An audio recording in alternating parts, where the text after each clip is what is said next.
কথার সাথে একটা নাম মিলিয়ে বলি, আপনাদের সাথে আমাদের এখানে নির্বাচন করবেন মহাদুদ্দীপ স্যার। যেহেতু মহাদুদ্দীপ স্যার আপনাদের সবাইকে ব্যক্তিগত অভিযোগে এবং সদস্যদের সভাপতি আমাদের হামিদ ভাই, আপনাদের সাথে আপনার সম্পর্ক, ওনারা আপনাদের সাথে কোনো খারাপ ব্যবহার কোনো অভিযোগ করেছে আর বাকিকে কোনো অনেক জায়গা আছে আপনাদের জেলা, এই জন্যই হতে বলছে। যাই হোক, ওনার পক্ষ থেকে আমি ক্ষমা চেয়ে দিচ্ছি। আজকের এই সদস্য রাজ্য আমি দুটি কথা বলবো। আজকে সাধারণ ইউনিয়ন বিএনপি সহ সকল অঙ্গ সংগঠনকে যেভাবে দৌড়ানো করা ছিল গত ফেসিস সরকারের লোকজন, তারা কিন্তু চেষ্টা করবে বিভিন্নভাবে আপনাদের এই যে নতুন সদস্য সরকার করার জন্য। আপনারা কিন্তু একেবারেই সচেতন থাকবেন, তারা যেন কোনোভাবে আপনাদের সদস্য না পায়। কারণ আজকে বন্ধু বান্ধবের দোহাই দিয়ে একটু তাড়াতাড়ি করে বিভিন্নভাবে হয়তো টাকা পয়সার প্রবন্ধ দিয়ে হবে, খুব বেশি সচেতন থাকবেন। এবং আমি আগামী এই জাতীয় সংসদ নির্বাচন খুব কাছেই চলে আসছে, এই জন্য আমি সাধারণ ইউনিয়নের সর্বস্তরের মানুষের, বিএনপি সর্বস্তরের মানুষের অনুরোধ করবো, আগামী নির্বাচন গোটা পৃথিবী থেকে আছে এবং বাংলাদেশের দিকে এবং গোটা বাংলাদেশ থেকে আছে এবং আমাদের মহাদুদ্দীপ স্যারের দিকে আমাদের ঠাকুরের যে আগামী সংসদ নির্বাচনে স্যারের ভোটের ব্যবহার এত বেশি রাখতে হবে যে গোটা বাংলাদেশে যাতে একটি ভোটের ব্যবহার আর বেশি না হয়। এটা কিন্তু আমাদের এবার আমরা একটু কষ্ট করেই একটু সময় নিয়ে যোগ দিলেই সম্ভব। উদযাপন করতাম আমরা 16ই ডিসেম্বর, এটা আমরা সকলেই জানি।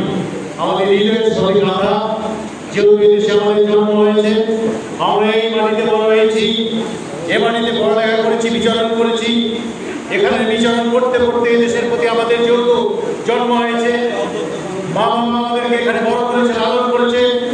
এখানে শিক্ষক শিক্ষিকারা আমাদেরকে স্নেহ আদর দিয়ে পড়াশোনা করে বড় করে আজকে আমাদেরকে মানুষের মতো মানুষ করার চেষ্টা করেছে।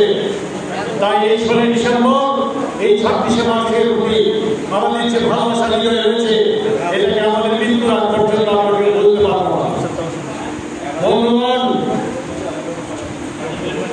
গত ফ্যাসিস্ট আওয়ামী সরকার 17টি বছর থেকে বাংলাদেশের মানুষকে তথা আমাদের বিএনপির ভাইদেরকে, অঙ্গ সংগঠনের সকল বিএনপি নেতা কর্মীদেরকে যেভাবে অত্যাচার, নির্যাতন, জুলুম, গুম, খুন, হুলিয়া এবং কারাবরণের মাধ্যমে যে অত্যাচারের যাতা করে পিষ্ট করেছে, সারা বাংলাদেশের বিএনপি কর্মীরা পিষ্ট হতে হতে এই ফ্যাসিস্টের উপর এত মা বোন, এত শিশু, এত মানুষের অভিশাপ, অন্যায় অত্যাচারের বিপক্ষে অভিশাপ, এ মানুষের মনের ক্ষোভ, এগুলো সব পান আল্লাহ তাআলার দরবারে গৃহীত হয়েছে। বন্ধুগণ, কত মানুষ মসজিদে মুনাজাতের সময় কেঁদেছে বলে, হে আল্লাহ, এই মানুষগুলোকে আমাদের বাংলাদেশের বিএনপির নেতা কর্মীদেরকে তুমি মুক্তি দাও।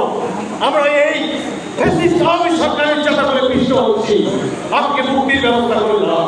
আমরা কতজন কেঁদেছি, হাজারো আলেম, হাজারো মানুষ কেঁদেছে, হাজারো মানুষ এই ফ্যাসিস্ট সরকারের বিরুদ্ধে আল্লাহর কাছে নালিশ জানিয়েছে।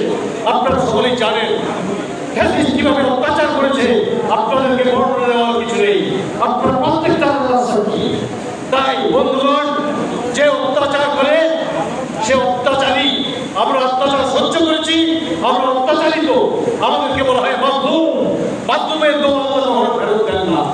আমি যতটুকু জানি, যতটুকু পড়াশোনার মাধ্যমে জেনেছি, মাধ্যমের দেওয়া আল্লাহকে বলার সাথে সাথে কবুল হয়েছে।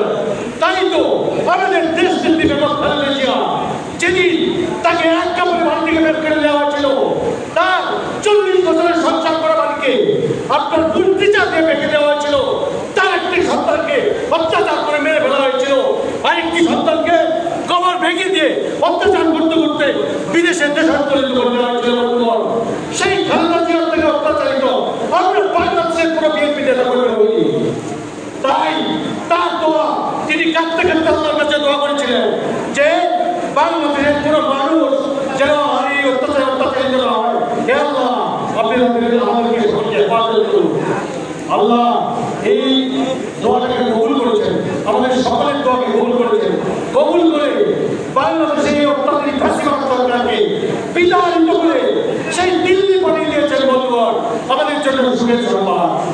এই সুখের সম্মানকে সামনে রেখেই সামনে 6 তারিখ আমাদের যে বিজয় র্যালি হবে, 6